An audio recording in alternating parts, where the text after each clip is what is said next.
Good afternoon. I'm floating down this dinky little creek, and I'm looking for my favorite ugly brown fish, Mr. Flathead.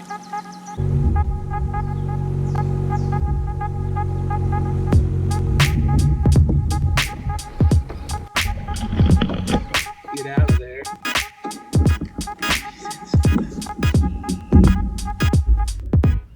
He's still on.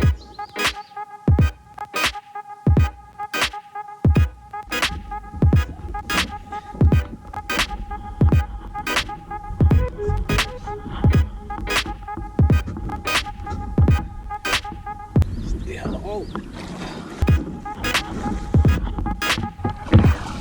Yep. Oh, he's tangled. Dumped it, went right in the junk.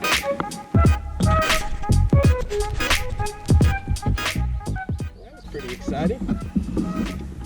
Even the smaller ones, you got to put the boots to them.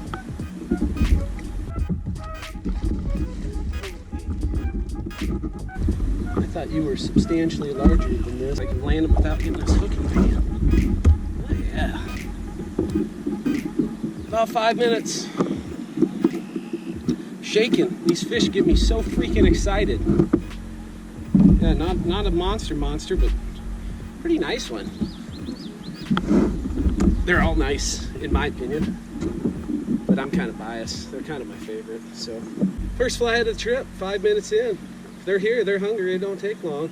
He smoked a big old bluegill. That fight's got me all kinds of shaking.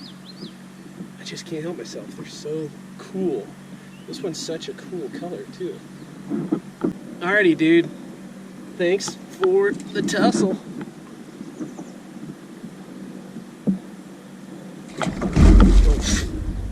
They're very unkind fish.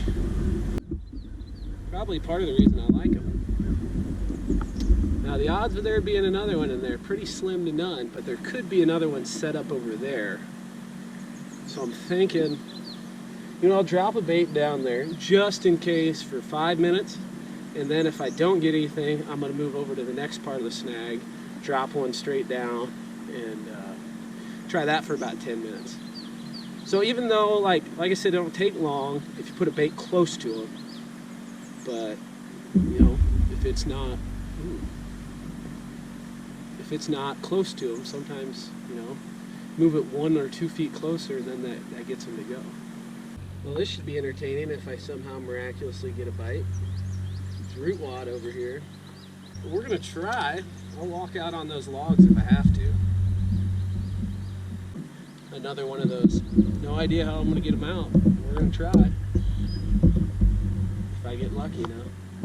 Well, I've definitely spent enough time here. I think 40 minutes overall with this first little hole in log jam, which means I need to hit the road. So we'll see if I can get these baits out of here. First one. Yeah.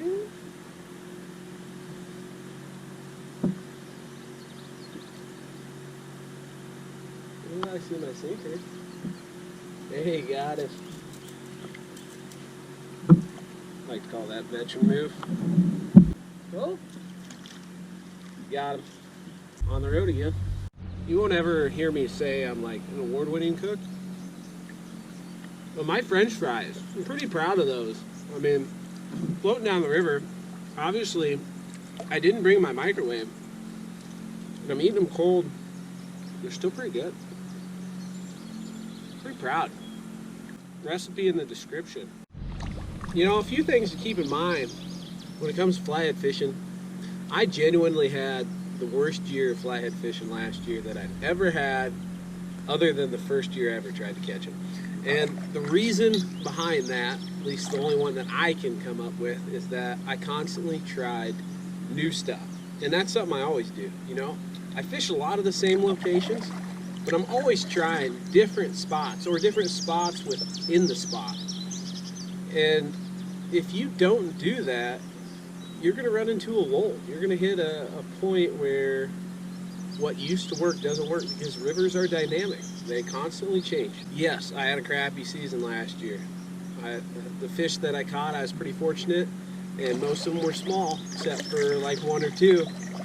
But this year, I took what I learned from last year, which sometimes knowing what not to do is just as important as knowing what you need to do.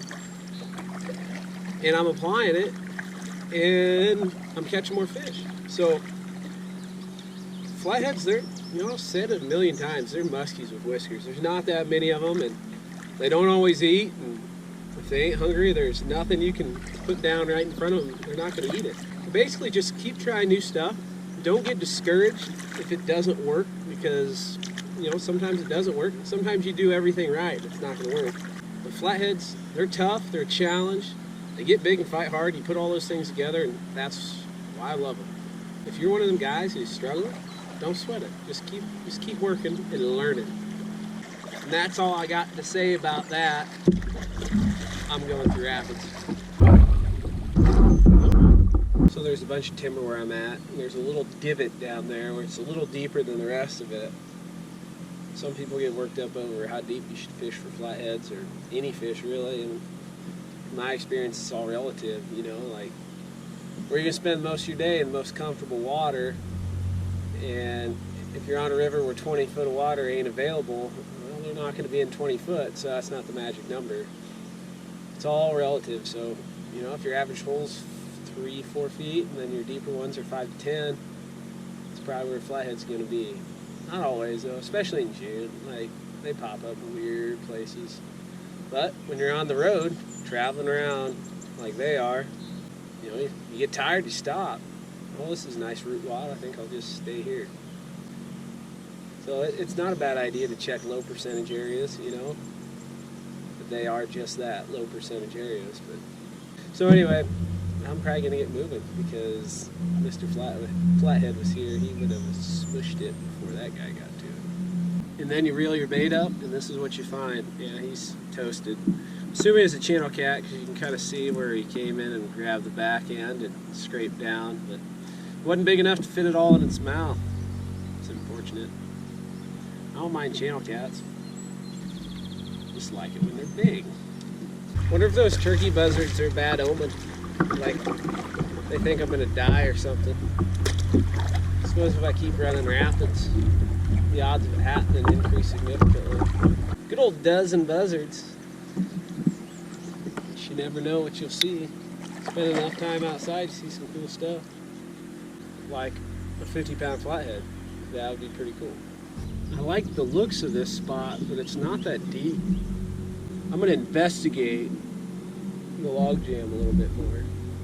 We're going to move, not that far. Moved over just a hair. My buddy, the northern water snake, he's sitting right there. I turned the camera, but you'll just have to take my word for it. He's too far away. I say buddy, but northern water snakes aren't buddies with anybody. I thought that was it. Something was chasing him. Rod started going down. Then he dropped it. What can you do? Frustrated. That's probably a channel cat. Well, let's see what the bait looks like. Not bad. So whatever ate him, probably had him in his entire mouth. I wonder why he dropped him. That's weird. That is uncharacteristic, Mr. Flathead Catfish. But since I got short time, last spot I'm probably going to hit. I'm going to put a new bait on. That's all I got for this one right here. I'm going to head back to my vehicle, load up all my stuff, and I'm going to drive to a different river, and I'm going to fish tonight. So stay tuned for that one. Assuming we catch anything. It's flathead fishing, you never really know. Anyway, I hope you enjoyed the video. I hope you learned something that's going to help you catch a few more flatheads, or fish in general, because even though we're talking about flatheads, fish are fish. But I really appreciate you watching. Hope you catch a gentleman.